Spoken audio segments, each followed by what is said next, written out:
25শে June south Kolkata আইন কলেজে গণধর্ষণের ঘটনার পর থেকে বন্ধ করে দেওয়া হয় কলেজের সব রকম কাজকর্ম। তা নিয়ে শিক্ষামন্ত্রী ব্রাত্য বসু ক্ষোভ প্রকাশ করেছিলেন। আজ 12 দিনের মাথায় ফের খুলল কলেজ।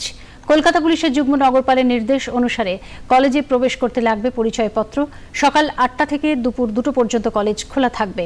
এরপর কলেজে নিরাপত্তার দায়িত্বে থাকা স্থায়ী নিরাপত্তারক্ষী পুরো কলেজে পরিদর্শন করে কলেজ বন্ধ করে দেবেন। ফর্ম ফিল আপ করতে কোন বর্ষের ছাত্রছাত্রীদের কবে আসতে হবে তাও জানিয়ে দেওয়া হয়েছে। ছাত্রছাত্রীরা কলেজে আসতে পেরে খুশি।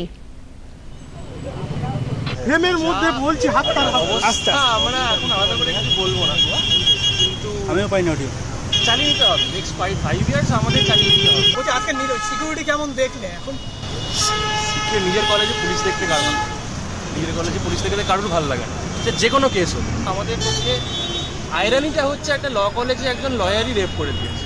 এই আয়রানিটা আমাদের খুবই টুইস্টেড, আর কিছুই বলার নেই।